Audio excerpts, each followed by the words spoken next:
pertama, dalam tatanan hukum internasional modern, penyelesaian sengketa tidak hanya berkaitan dengan konflik antar negara, tetapi juga menyentuh tanggung jawab individu terhadap pelanggaran berat hukum kemanusiaan dan hak asasi manusia. Salah satu lembaga utama yang memiliki peran sentral dalam konteks tersebut itu adalah International Criminal Court atau ICC atau Mahkamah Pidana Internasional. International Criminal Court atau ICC dibentuk untuk menegakkan prinsip bahwa pelaku kejahatan internasional yang paling serius seperti genosida, kejahatan perang, kejahatan terhadap manusia dan agresi harus diminati pertanggungjawaban secara individu, terlepas dari jabatan atau status politiknya.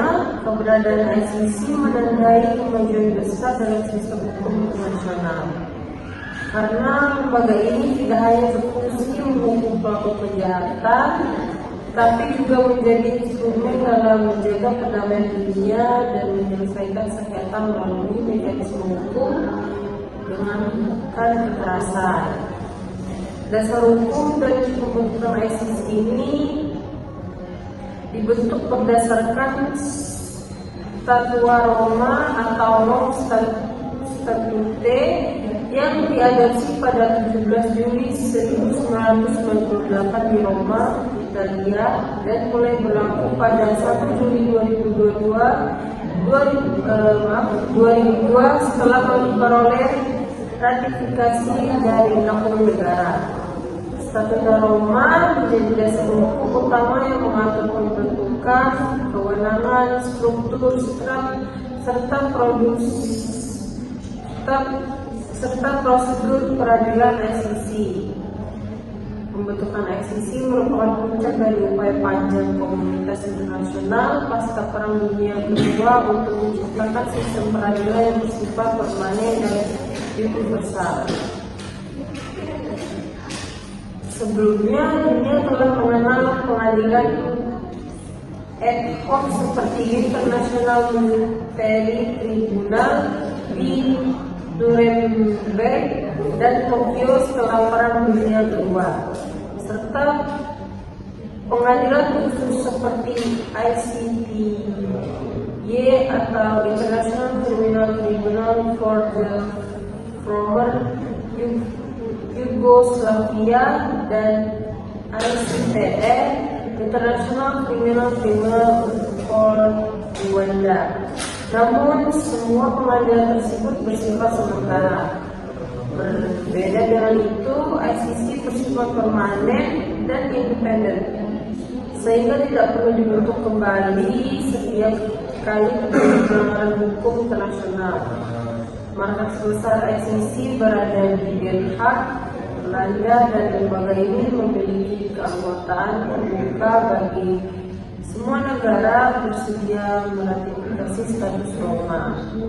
Kedudukan ICC ini dalam sistem hukum internasional bukan merupakan organ resmi dari Perserikatan Bangsa-Bangsa atau PBB, tetapi memiliki hubungan kerjasama yang erat dengan PBB melalui perjanjian resmi yang disebut Relationship Agreement between the United Nations and the International Criminal Court yang ditandatangani pada tahun 2004. Hubungan ini memungkinkan Dewan Keamanan PBB atau UN Security Council untuk merujuk suatu situasi ke ICC apabila dianggap mengancam perdamaian dan keamanan internasional.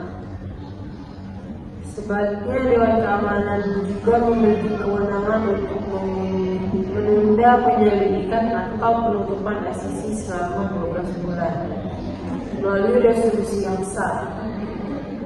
Ini mencerminkan keseimbangan antara independensi ICC dan peran politik Dewan Keamanan dalam menjaga stabilitas global.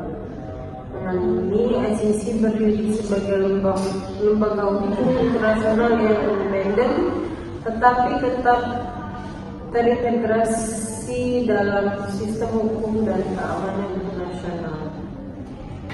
Selanjutnya itu yurisdiksi dan ruang lingkup kejahatan. ICC hanya berwenang mengadili 4 jenis kejahatan paling serius yang diakui oleh komunitas internasional, sebagaimana diatur dalam pasal 5 Statuta Roma, yaitu kejahatan genosida. Kejahatan ini mencakup tindakan-tindakan yang dilakukan dengan maksud menghancurkan baik seluruh maupun sebagian suatu kelompok bangsa, etnis, ras, atau agama. Contohnya itu adalah pembunuhan massal terhadap etnis Tutsis di Rwanda pada tahun 1994, kejahatan terhadap kemanusiaan (crimes against humanity) ini meliputi serangan luas atau sistematis terhadap penduduk sipil seperti pembunuhan, perbudakan, deportasi, penyiksaan, dan pemerkosaan. Contohnya itu klasiknya adalah pembersihan etnis di Bosnia dan Herzegovina pada tahun 1990. Kejahatan perang termasuk pelanggaran serius terhadap hukum dan kebiasaan perang yang diatur dalam Konvensi Jenewa 1954. Misalnya pembunuhan tawanan perang, penyerangan terhadap warga sipil, atau penggunaan anak-anak di bawah umur dalam konflik bersenjata, kejahatan agresi. Kejahatan ini mencakup tindakan penggunaan kekuatan bersenjata oleh suatu negara terhadap kedaulatan, integritas teritorial, atau kemerdekaan politik negara lain yang bertentangan dengan piagam PBB. Keempat jenis kejahatan tersebut mencerminkan nilai universal yang dilindungi oleh hukum internasional, yaitu hak untuk hidup, keamanan manusia, dan perdamaian dunia. Ada juga prinsip-prinsip dasar ICC. Itu ada terhadap beberapa prinsip hukum utama yang menjadi landasan bagi sistem ICC. Yang pertama ada prinsip komplementaritas. Prinsip ini berarti bahwa ICC hanya akan beroperasi apabila pengadilan nasional dari suatu negara tidak mau atau tidak mampu mengadili pelaku kejahatan internasional. Dengan kata lain, tanggung jawab utama tetap berada di tangan negara, dan ICC berfungsi melengkapi sistem peradilan nasional. Yang kedua, prinsip non-retroaktivitas. ICC tidak dapat mengadili kejahatan yang terjadi sebelum Statuta Roma berlaku, yaitu sebelum 1 Juli 2002. Prinsip ini menjamin kepastian hukum dan keadilan. Dan yang ketiga, prinsip pertanggungjawaban individual. Ini ada berbeda dengan International Court of Justice atau ICJ yang mengadili negara. ICC hanya berwenang mengadili individu. Tidak ada kekebalan bagi siapapun, termasuk kepala negara atau pejabat tinggi pemerintahan. Yang keempat, prinsip impunitas tidak berlaku. Statuta Roma menegaskan bahwa jabatan resmi seseorang, baik sebagai kepala negara, kepala pemerintahan, maupun pejabat militer, tidak membebaskan dan tanggung jawab pidana internasional. Dan yang terakhir itu prinsip peradilan yang adil. Tersangka berhak atas peradilan yang adil, termasuk hak untuk membela diri, hak atas penasihat hukum, dan hak untuk diadili dalam waktu yang wajar oleh pengadilan yang independen dan tidak memihak. Peran ICC dalam penyelesaian meskipun ICC bukan lembaga penyelesaian sengketa antar negara secara langsung seperti ICJ, keberadaannya memberikan dampak besar terhadap mekanisme penyelesaian sengketa internasional. ICC berkontribusi dalam 3 aspek utama. Pertama, pencegahan konflik, yaitu ancaman protokol ICC berfungsi sebagai efek jerah bagi para pemimpin politik atau militer yang berpotensi melakukan kejahatan internasional. Hal ini dapat mencegah terjadinya pelanggaran HAM dan menjaga stabilitas antar negara. Kedua, rekonsiliasi dan keadilan pasca konflik. Dengan adanya pengadilan yang netral dan adil, ICC membantu masyarakat yang baru keluar dari konflik untuk memperoleh keadilan dan memperkuat kepercayaan terhadap sistem hukum. Proses pengadilan juga memberi pengakuan terhadap korban dan membantu proses perdamaian nasional. Ketiga, penyelesaian sengketa politik melalui jalur hukum.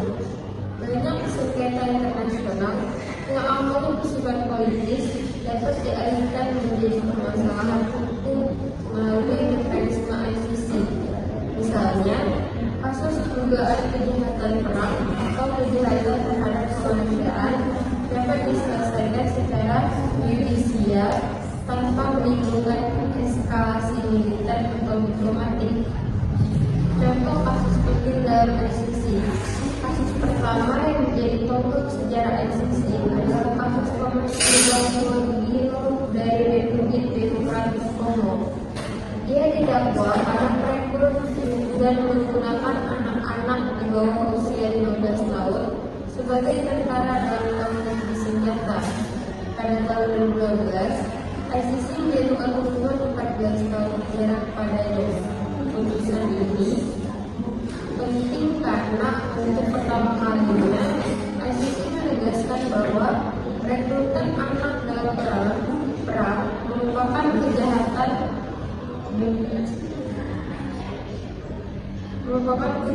perang internasional. Kasus kedua adalah Omar al-Bashir, Presiden Sudan, yang dituduh bertanggung jawab atas genosida dan kejahatan terhadap kemanusiaan di wilayah Darfur. ICC mengeluarkan surat perintah penangkapan terhadapnya pada tahun 2009 dan 2010. Kasus ini menggambarkan dilema antara keadilan dan kedaulatan negara, karena beberapa negara anggota ICC menolak mengeksekusi perintah penangkapan tersebut atas dasar hubungan diplomatik dan politik. Kasus ketiga adalah Joseph Kony, yaitu pemimpin kelompok bersenjata Lord Resistance Army di Uganda. Ia didakwa melakukan kejahatan terang, menculikkan anak-anak dan pembunuhan massal. Meskipun masih buron hingga kini, kasus ini menunjukkan kesungguhan ICC dalam mengejar pelaku kejahatan lintas negara. Kasus terakhir yang paling kuat adalah kasus Ukraina Rusia. Pada tahun 2023, ICC mengeluarkan surat perintah penangkapan terhadap Presiden Rusia, yaitu Vladimir Putin, atas dugaan deportasi ilegal anak-anak Ukraina selama invasi Rusia ke Ukraina. Tindakan ini memperlihatkan keberanian ICC untuk memegang pemimpin negara besar meskipun menghadapi tekanan politik dan diplomatik yang luar biasa. Tantangan yang dihadapi ICC. Meskipun memiliki legitimasi hukum yang kuat, ICC menghadapi banyak tantangan. Pertama, tidak semua negara mendukung keberadaannya. Negara-negara besar seperti Amerika Serikat, Rusia, Tiongkok, dan India belum meratifikasi status Roma. Hal ini membatasi yurisdiksi ICC dan memperlemah universalitasnya. Kedua, pelaksanaan putusan ICC bergantung pada kerjasama negara. ICC tidak memiliki pasukan atau mekanisme penegakan sendiri tanpa kerjasama negara anggota. Sulit bagi ICC untuk menangkap dan mengadili pelaku kejahatan. Ketiga, ICC sering dituduh biasa terhadap wilayah tertentu, terutama Afrika, karena sebagian besar kasus awalnya berasal dari benua tersebut. Kritik ini memunculkan perdebatan mengenai keadilan global dan politik, selektivitas hukum internasional. Keempat, adanya ketegangan antara ICC dan Dewan Keamanan PBB. yang kadang-kadang menghambat penegakan hukum demi alasan politik dan diplomatik. Relevansi ICC bagi Indonesia termasuk negara yang menandatangani Statuta Roma pada tahun 1998, namun hingga kini belum meratifikasinya. Alasan yang sering dikemukakan antara lain kekhawatiran terhadap kedaulatan nasional, tumpang tindih dengan sistem hukum nasional, serta kekhawatiran akan potensi intervensi asing terhadap aparat negara. Padahal ratifikasi Statuta Roma dapat memperkuat komitmen Indonesia terhadap hak asasi manusia, meningkatkan reputasi internasional, dan memberikan mekanisme tambahan untuk mengadili pelanggaran HAM berat yang tidak terselesaikan di tingkat nasional. Dengan sistem hukum nasional yang kuat, Indonesia sebenarnya memiliki potensi untuk memanfaatkan prinsip komplementaritas ICC secara efektif, yakni tetap mengadili pelaku di dalam negeri tanpa kehilangan hubungan moral internasional. Kesimpulan, keberadaan International Criminal Court (ICC) atau Mahkamah Pidana Internasional merupakan salah satu pencapaian paling signifikan dalam perkembangan hukum internasional modern. ICC lahir dari kesadaran dunia internasional bahwa keadilan global tidak dapat hanya diserahkan kepada mekanisme politik antar negara, tetapi harus diwujudkan melalui sistem hukum yang menegakkan pertanggungjawaban individu atas kejahatan paling serius yang mengancam perdamaian umat manusia. ICC menandai perubahan paradigma dari hukum internasional yang sebelumnya bersifat state-centered, berfokus pada negara sebagai subjek utama, menjadi human-centered, berorientasi pada perlindungan individu dan kemanusiaan. Dalam paradigma baru ini, pelaku kejahatan internasional tidak lagi dapat berlindung di balik kedaulatan negara atau jabatan politik. Tidak ada lagi imunitas bagi mereka yang melakukan genosida, kejahatan terhadap kemanusiaan, kejahatan perang maupun agresi. Sebagai lembaga peradilan permanen yang dibentuk melalui Statuta Roma 1998, ICC memiliki karakteristik unik yang membedakannya dari pengadilan internasional lainnya. ICC tidak berperan menyelesaikan sengketa antar negara secara langsung seperti halnya International Court of Justice (ICJ), melainkan berfokus pada penegakan hukum pidana internasional terhadap individu. Namun demikian, keberadaan ICC memiliki dampak besar terhadap penyelesaian sengketa internasional secara tidak langsung, karena dengan menuntut dan menghukum pelaku kejahatan internasional, ICC turut mengurangi ketegangan politik, mencegah konflik bersenjata, serta menciptakan dasar bagi rekonsiliasi dan perdamaian jangka panjang. Dalam konteks hukum penyelesaian sengketa internasional, ICC memiliki 3 fungsi strategis. Pertama, sebagai alat pencegah konflik, preventive function. Ancaman penuntutan di ICC mendorong negara dan pemimpin politik untuk lebih berhati-hati dalam mengambil kebijakan yang dapat melanggar hukum humanitar internasional. Dengan demikian, ICC memberikan efek jerah bagi calon pelaku kejahatan berat. Kedua, sebagai instrumen penegakan keadilan pasca konflik, restoratif dan retributif justice, ICC berfungsi menegakkan keadilan bagi korban kejahatan perang dan kejahatan terhadap kemanusiaan, sekaligus memperkuat legitimasi moral dalam proses rekonsiliasi sosial. Dengan adanya mekanisme pertanggungjawaban yang transparan, masyarakat yang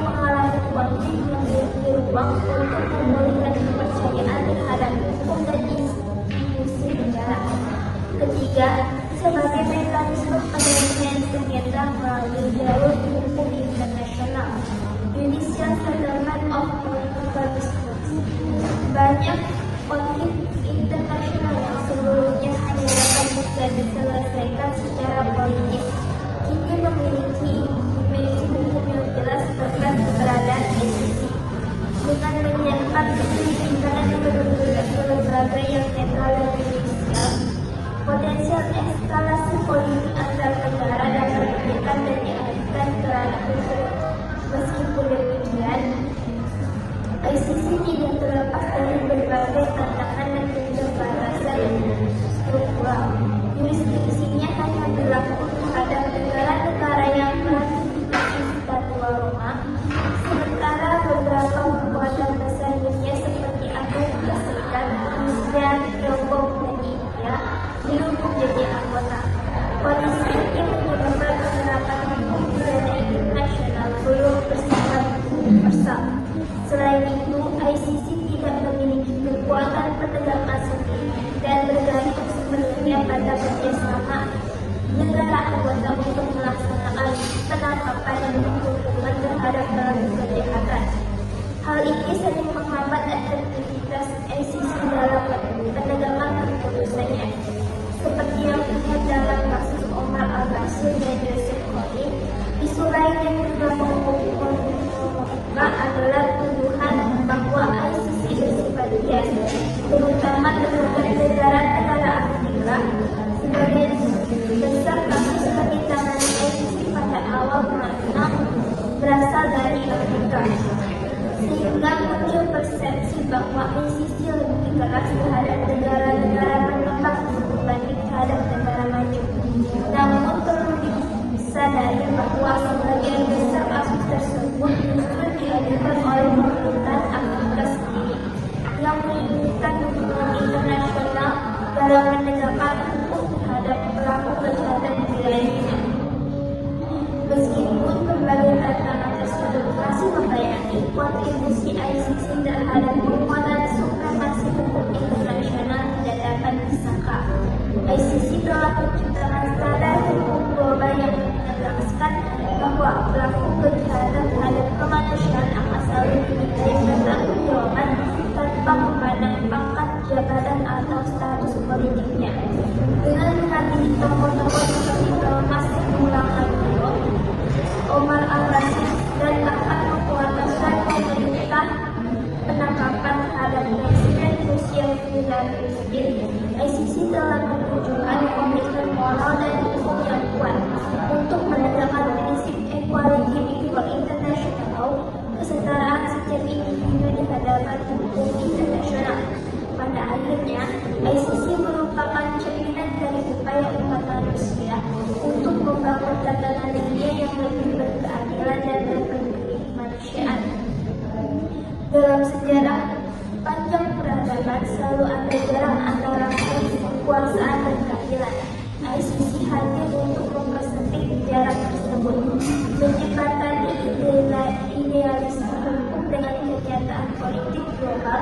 Meskipun masih jauh dari sempurna, keberadaan ICC dalam membawa perubahan mendasar dalam cara dunia memandang hubungan internasional yang menjawab moral dan supremasi. Oleh karena itu, dapat disimpulkan bahwa ICC bukan hanya instrumen hukum, tetapi juga simbol perjuangan umat manusia untuk menegakkan keadilan universal. Ia berfungsi bukan semata untuk menghukum, tetapi juga untuk memperbaiki, mengendalikan dan mencegah.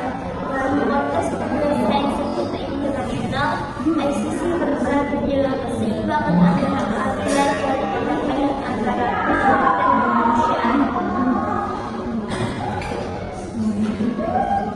Baik, kalau pembahasan kami tentang ICC sudah selesai, mudah-mudahan kita akan laksanakan. Sekian, mengucapkan terima kasih. Assalamualaikum warahmatullahi wabarakatuh.